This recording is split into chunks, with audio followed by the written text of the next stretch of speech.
Hello, National University Academy students working on your World History B coursework, finishing up with the final, getting ready to wrap up the class for June and start your summer break. I was cut off last time. I was working on a few questions with you, going over some content you'll see on the final, also covering some information you'll need to review for your discussions and the work we'll be doing in class. So please, let's see, since I was cut off on the last question on fascism, Mussolini in Germany, Hitler and Mussolini in Italy, Germany, and Hitler. So with what fear added to the appeal of fascism in Italy and Germany, a communist revolution, the fear of that, Mussolini's black shirts rushed out into the streets of Italy and attacked the communist and socialist organizers in the country at the time. And then, of course, in Germany, Martin Niemöller is going to write a very important poem. He was part of the Protestant Right Church. And some would say, oh, what's this? Protestant Right Church, Christianity and the Reich? What is that? How are those related? Well, they're very much related. Hitler was looking to purify in the tradition of Marcion. You'll remember Marcion was one of the writers who edited the Bible, who took out all positive references to Jews and highlighted or included criticisms of Jewish people. The Bible has been many times adjusted or changed based on social and political aims of different countries, so those translations can often be very much altered from the original texts.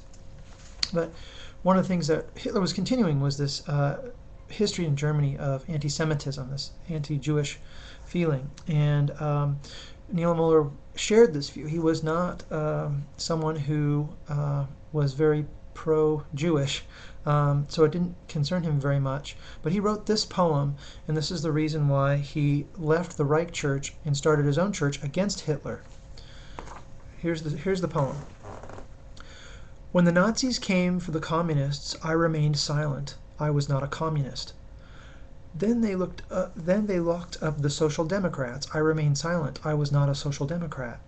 Then they came for the trade unionists. I did not protest. I was not a trade unionist. Then they came for the Jews. I did not speak out. I was not a Jew. Then they came for me. There was no one left to speak out for me.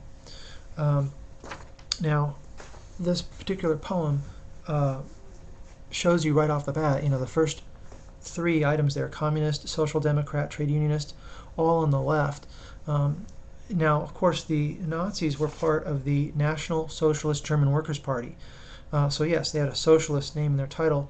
At the same time, the first groups they imprisoned, killed off, and went after were their competitors in the socialist movement that were not fascist, because Germany and Italy were both very fascist, and they took out those socialist elements, and were very much in fear of any communist uprising in Germany and Italy.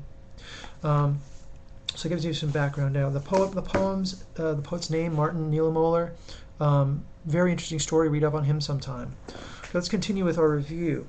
The Munich conference came to symbolize the dangers of appeasement. Chamberlain was the guy that was always trying to make peace with Hitler and Mussolini and others to keep from getting into another world war. You'll remember that in the United States there's this position of isolationism. We don't want to get in another fight. We don't want to have another big world war. So let's stay out of things. Let's try to wait for Europe to handle its own problems. Well, Chamberlain was doing the same, trying to stay away from Hitler, from being pulled into a war there. So in order to preserve peace, he sat down with him and went to the Munich conference. And this example of appeasement didn't work out because, as he said, he comes back to Britain and he says, I believe it is peace in our time.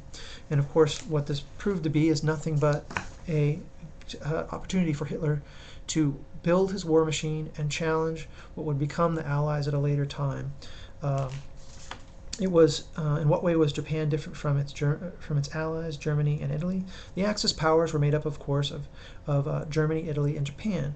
With these Axis powers, you had Japan, which was ruled by militarists who kept the emperor in power. Hirohito stayed in power. You can review this on page 915. Hirohito joined with the extreme nationalists to partner up with the Axis powers. Why did millions of Germans turn against the leaders of the Weimar Republic? You'll remember that the National Socialist German Workers' Party and Hitler's words in Mein Kampf all were very much against the Treaty of Versailles. Now, one of the things I just mentioned with Woodrow Wilson was that he was not in favor of all the points of the Treaty of Versailles, and he felt it was way too heavy-handed in putting too much of the blame on the German people.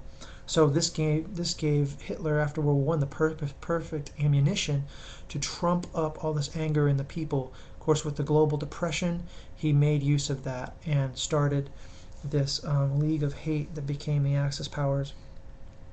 Why did Britain and France declare war on Germany after it invaded Poland? Now, going back to that appeasement question, now Chamberlain had made agreements to back up Poland, as did France. So when Hitler did finally invade Poland, France and Britain immediately declared war on Germany. They had promised to uphold the independence of Poland. Page 925. That information on Hitler's rise and the Treaty of Versailles is on page 912. Why did Britain and France declare war on Germany? Got that already. Which of the following did not motivate Japan to build an empire? Here are the reasons they did build an empire. Japan was overcrowded and faced shortages of raw materials. Japan wanted the rich European colonies of Southeast Asia, and Japan took over Manchuria and later fought for the heartland of China. Let's see. How were the Holocaust and Hitler's final solution related? Basically, the final solution is the idea of exterminating the Jews, the Gypsies, homosexuals, all the people that he didn't like. This final solution of rounding them up and exterminating them in a genocidal fashion was known as the Holocaust. So the Holocaust is the term for the genocide that resulted from the plan called the final solution, page 936 in your textbook. What was the Allies' plan, or were the Allies' plans for victory over the Nazis? The Allies would fight Germany on two fronts to weaken it. This is on page 940. Why did Truman agree to use the atomic bomb? To bring the war to its quickest possible end. Page 937. Which of the following circumstances contributed to the breakdown of the alliance between the United States and the Soviet Union? It was Stalin's unfulfilled promise of free elections. This is on page 966 of your textbook. In what way did the existence of two Chinas intensify the Cold War between the United States and the Soviet Union? Well, basically, there were three main reasons. Number one, the People's Republic of China and the Soviet Union pledged to defend each other should the need arise. The United States and the Soviet Union fought to enlarge their spheres of influence in Asia, creating a divided Korea. And the Soviet states actively supported the Republic of China, and the Soviets did the same for the People's Republic of China. There's two Chinas, of course, the nationalist China, Chiang Kai-shek, or Jiang Jiechi, on page 973. Please review that.